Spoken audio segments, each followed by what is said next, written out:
Today we're going to talk about video encoder and video codec standards, and this is quite different from the prior talk. I don't have that many images and videos, but a little bit more math and data. And so we basically first look at about video codec standards. So this is basically an outline. And for video codec standards, mainly right now the two lines from different standards organizations.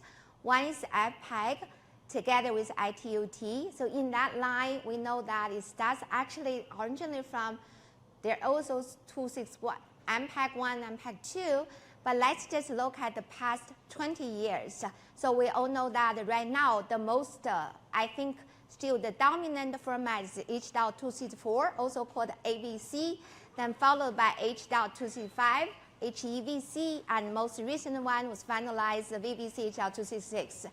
And on the other line, because Google was trying to push forward the open source video codec standard, so it's from, actually it's acquired onto technologies. Starting from 2010, they basically just published, finalized VP8, and followed by VP9 in 2013. So that's a very interesting year. In 2013, there's two standards come out. The APEC side 265 and VP9 from Google. Even though it's open source, it's mainly just Google was the main contributor, but then it's come to just now AV1 that was finalized in 2018. So today we mainly talk about the main two newly, even though VVC is the most recent one, but now has been really taking off yet due to the ecosystem.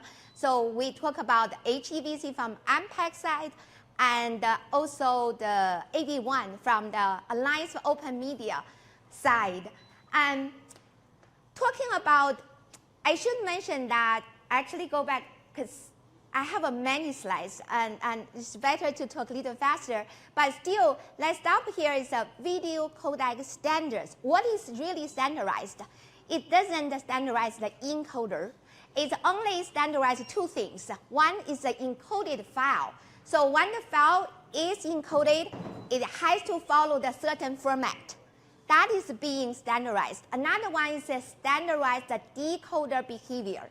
So if you said you follow up the standard, meaning that it generates a standardized formatted file, and that file can be decoded by any standardized decoder. And on the encoder side, you can do whatever you want as long as you generate the standard files. So that leaves a lot of room back to the encoders.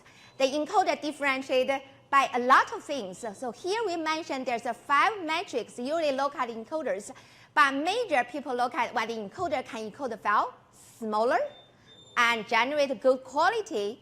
At the same time, you process it fast. So those are the 3 mainly performance that people look at the encoders. But then recently, people look at what the latency. Encoding fast doesn't mean it has a low latency. Like we look at the VAR, meaning that you take a movie, you may look at the movie from the beginning to the end, you start to encode it. So the latency is pretty high, but you're talking about live transcoding. And then starting live, if it's just very low latency, meaning that you have to only be able to look at a little bit into the video and then you start to encode it. So this is talk about the latency. And the 5th one is underlying CPU.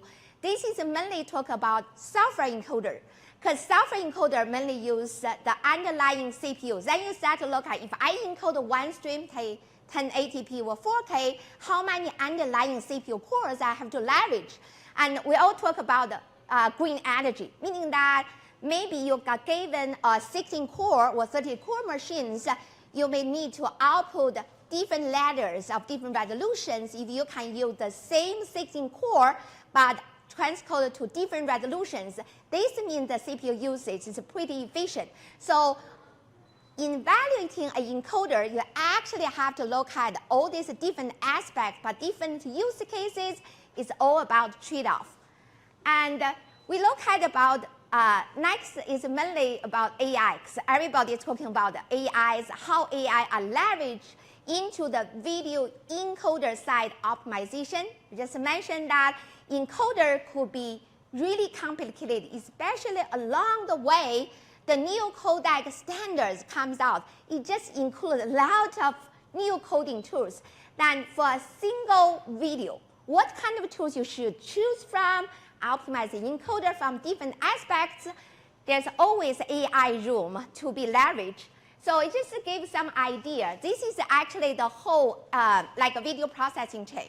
From the beginning is capture, and there's a pre-processing, uploaded to the cloud, and then transcoded, and then distributed, and finally being decoded and displayed. So there's a lot of things we can leverage. I don't like to go to detail, but there's some examples in this one. So you look at the left one, it's a video, and the size are the same. So both file sizes are 1.3 meg, and the same video sources, the same standard using 264. So the left one is actually using the open source. The right one is using our encoder just as example. But you can see that the same size, but with very different quality. Because if you do a slightly better job, you actually use the same amount of bits that can generate a lot better quality because the resolution also has been boosted. And then how do we think how we can leverage the encoder to do a better job? Because right now we're talking about encoding videos finally consumed by human eyes. Human eyes are not perfect reception. Sometimes they think some things, and some things cannot be so sensitive to human eyes. So the focus is how do we optimize encoder to allocate this many bits to the most perceptually significant area. That's the key. So look at this is I was trying to select cricket, but I couldn't find it because that's the most popular sport. So look at the sports, and then sports videos. Actually, these at least 3 regions are very important. One is the scoreboards or the jersey numbers. Not only just you want to look at what's going on, how many scores, and sometimes there's fans like me, I really like a player, and at least I should be able to differentiate which one player is going on down there. And human eyes are very sensitive to those areas. Second one is the faces. When you really zoom in, the face region is always very important. And third one is actually the grass area. So for videos, many people think about like you should spend a lot more bits on the foreground, spend less bits on the background. For example, if I'm talking down here, this is background, like especially here, doesn't seem that important, but then during the sports, when the grass is really showing there, sometimes it is disturbing if you do not spend much bits in there. Then the key is here, you can leverage AI pre-analysis to identify those areas. Then intentionally put a little bit more bits on there, you can do a better job. And then, so this is basically from the capture to the encoder. There's a pre-analysis stage and there's a pre-processing stage. And now using all these stages, another example is if you come with a video, but you don't have that many bits. So I heard a lot here about our partners, collaborators in India, some villages, they have only 1 gig data, like a quota on a daily basis. But then you have a very limited number of bits. In this way, you may only just use some denoising or blurring filter, meaning that maybe some high frequency noises, you can remove that, then you reduce a lot of information that has to be encoded and transmitted, but still let people to know what's going on down there. So in this way, you just try to transmit the most essential data and save the bits and let people to enjoy more scenes and more video experiences. And here we also see that is when we look at, let's say, ShareChat or some other short video apps, and there's so many videos uploaded cloud, so much variety, and when we try to see how do we save the CPU usage, you can see that the video can be classified into 3 categories. If the video is really lousy, the quality is really not that good, the content is not conveyed really well, you actually should not spend much time into it. No matter what kind of job, it's going to be lousy anyway. So in this way, you can save a lot of CPU usage. If identify is good, then you don't have to do some enhancement. And in the media, there's a lot of enhancement you could do. For example, just now, if it's noisy, you can remove the noise. If it's blurry, you can apply it like a sharpening filter to make the video look nicer. So in this way, if the video is not that good, but it's not that bad, there's a lot of things that you can go on to use enhancer to enhance the video to deliver better quality. So this way is you need an analyzer of the quality. However, when you look at this video on the cloud, you don't have the source. So this is a technology also has been going on for a while. It's called non-reference or blind quality analyzer. So using this, you can differentiate different quality like different videos classified into different categories and process them differently. This here just say some good quality and some bad and something in the middle. Then you can fit into the enhancer to put a little bit more CPU usage and process it with a little slow, but indeed you can deliver a lot better user experiences. So here is actually convey the same idea. On the other side, this is a little bit into the video codec because when the video is processed, because the video is a sequence of frames, every single frame is actually partitioned into different blocks or non-overlapping. And for different standards, they try to say, hey, what kind of block I should size? Is it larger or smaller? Because you try to find a matching block in the prior encoded frame. You try to find similarity between them, and you only need to transmit the difference. So there's a lot of partition has to be done, but what kind of partition should, it's usually like a tree. So a lot of times we need to consider how to prune the tree. In this time, you can try to extract some features from different blocks, from different areas, and then train them. And if you use a neural network along the line, and then the neural network can learn the features. Finally, they will start to do a much better partition job down there to make the encoder faster and better. So this is actually using AV1 to show that internally, the AV1, you can look at this open source code base called the LibOM. If you really want to learn how AI has been used inside an encoder design, you just download the LibOM code base, search for neural network. For the submission messages, actually you can download a lot of pay attention level commits down there to look at how the neural network is done. What here is when we talk about neural network, it doesn't have to be deep learning. It doesn't have to have a lot of layers with tens of thousands of nodes, because when you have something hard-coded as threshold, it can always be replaced by a very simple neural network, like just one hidden layer, maybe 100 to 200 nodes, is actually fundamentally the adaptive transformation going on to actually learn the underneath characteristics and then to optimize the encoder. And then here we also talk about something like HDRs, because HDR random videos has a lot. If you use iPhones, most of the time you actually capture HDR. However, the problem is when you capture HDR video, usually you really want to have HDR-enabled devices to display the HDR. However, it's not always possible, always not available. So sometimes the HDR video display in a non-HDR-enabled, it shows very not good washout quality. So in this way, there's a technology that it can leverage that. What if we just transform the HDR video to SDR format, to a normal format, then the video will be displayed in any platform with any players with consistent quality, but use tone mapping to actually transform from the 10-bit color space to the 8-bit color space to show that this kind of normal SDR videos show the HDR-like quality. The output is that it will be very consistent across all the player platform. So this is called the Pseudo HDR. And this is about the Per-Title Encoding. It's mainly just mentioned that when you input the video, usually you have different ladders, right? You can have from all the way 1080p down to 144p, and depend on this video is going to be downloaded or distributed to different users with different networks, with different devices.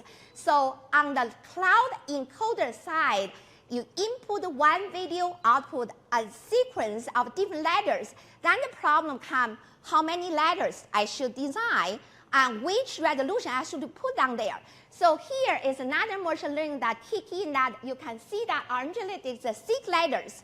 But then you just downgrade it to 2 ladders, which is good enough for this kind of particular video.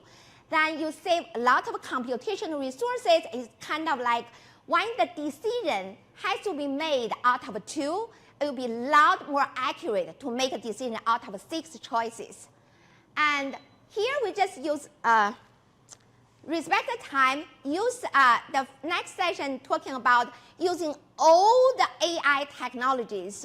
We work on 2 most recent or widely used standards, whether we can do a better job. So for HEVC, H265, that's on MPEG side, we just gave example. All these videos are open source videos. And then here, this is a little, it's actually not complicated, but here the trying to say that is because HEVC, H.265, was finalized in 2013 compared to 264, it's already 10 years. So after 10 years, there's a lot of new coding tools added to the new standards. And we all take granted that because there's so many tools for the encoder to make a decision from, the H.265 encoder should be more complicated. But it's not the case. If we use some machine learning and optimization algorithms down there, we can really preserve this standard advantage, but at the same time make the encoder a lot faster. So here we just show that if we do all this optimization, here JCCO just means the scheme is a joined coding efficiency together with energy efficiency, meaning compute efficiency. We're still able to show that compared to the open source 264 and 265, this 265 encoder maintain a good coding efficiency, meaning that better quality, smaller size, but at the same time, it actually use a lot less CPU cores. So this new H.265 encoder use just half of the 264 medium level CPU cores and only use 1/3 of the open source video CPU cores, meaning that you just per core efficiency is a lot higher. And for the AV1, we just want to quickly mention that this is a new standard, newly standard. It was finalized 2018. And here we know that the fundamental is open, royalty-free video codec, and it also has a lot of tools. At least it is 5 years ahead, or later, 5 years later, it was public compared to 265. But it had to maintain the royalty-free, meaning that every single tool they roll out has to at least resolve the royalty issue. And here is the current status about AV1. So it's all this hardware who has already supported the hardware decoder side of AV1. And we put that the mobile side is very important. So we all know that mobile is mainly Android and iOS. And Android is led by MediaTek, and they already rolled out the Dimensity series of hardware AV1 encoder. And then for Qualcomm side, they just rolled out the Snapdragon 8 Gen 2, and starting from there, they also support the AV1 hardware encoder. Living room, all the TVs right now mostly already support the AV1, but we all know that one Apple will support AV1. So there's likelihood, a large likelihood, Apple should announce, but this is only within here. We just suspect that it will support AV1 soon. And then there's a lot of open source software encoder and decoder that is available. So here is a little complicated, but here is basically show that AV1 has once been seen that it's a very slow encoder because it's had a lot of coding tools down there. But we see that it's, again, if you optimize it, we want to correct the impression that AV1 can be fast. Even in certain circumstances, it can be as fast as the 2C4 medium level. And here is we show another special feature rolled out by AV1. AV1 is the first video code standard that rolled out the tools handling screen content. So under, I think especially like a pandemic, video conferencing has been very popular, and there's a major content in those videos is a screen content. You share the screens, you share the desktop, and screen content is very different. We all know that. For example, if this slide that I made with a white background, everywhere the same exact value, white pixels. But look at the white wall because it's a real, like a natural video scenes, because lighting, because noise, you won't be able to get exactly the same pixel value across different areas of the white wall. So screen content got to be handled differently. AV1 for the first time have a dedicated screen content coding tool. So here we show the example. This is a 2C4 encoder. As this is a 1080p video. Screen content encoded at 800 kilobits per second. And then 400 kilobits per second, half of the bit rate, loud, clear by AV1. So we also show that there is a tool for comparing different codec on the mobile side. This is Android mobile, but the videos are kind of on the smaller. It's about 240p, smaller videos. But right now, actually, the data collected a little bit while ago, at least 1 year old, with Snapdragon 845, all the encoders have been further optimized, but the relatively relation can be seen. So basically, when each curve represents for one encoder, and then every dot along this curve represents a different preset. Preset means you can speed have faster or slower. When you run really faster, you get better coding efficiency. When it got slow, when you're faster, you won't get good coding efficiency. When you got slower, you got better quality and smaller size. We want to show here is different codecs have their own sweet spot zones. And AV1 is also for the first time really have rolled out in the main profile the film grain tool. This is especially for those Halloween movies. They have a lot of artificial grains added to the movies, and those are just noises, and it takes a lot of bandwidth. So AV1 just said, if you the encoder, you decouple the film grain from the main content. You model it, then you only need to put down the model of the film grains into the bitstream. At the decoder side, using the model parameters, reconstruct the grain and add it back. So that's the original idea. And one thing is very interesting is a lot of TVs right now try to push by the AOM to support the film grain synthesis because it had to go through synthesis to add the grain back. But you can think of it this way, if for 2C5 or other standard, even they do not support this standardized, but if they just show the video without grain to be transmitted to the other decoder side, if you already have the grain synthesis mechanism to support AV1, that actually can support all the other standards as well, because you just need to produce the same grain and add it back. And which is actually ongoing on the MPEG side. So here I just, I will have to skip that. And finally, this is my last session. I just want to emphasize that is because we talk about the use of AIs to optimize the encoder. Optimize encoder meaning that those encoder need to be standardized. At the same time, right now on the research academic world, there's a new approach, meaning that I do not use the traditional framework. So traditional framework, the video is a sequence of frames. You locate adjacent frames, locate the difference, and then you start to do this motion estimation, and you finally just do the residual. This is all the frameworks that has been followed by all the standards we just mentioned, VP8, VP9, AV1, from 2C4, 2C5, 2C6, all the way. However, what if we use just the big, huge neural network, and the neural network we just figure out the parameter, and finally, on the decoder side, if I construct the same neural network and use the parameter, then I should be able to reconstruct the final video. So using this way, this is the kind of what's going on called end-to-end neural video coding. It's including all these parameters to actually try to reconstruct the original video together with the entropy coding. So it's called end-to-end. This is a lot of things ongoing.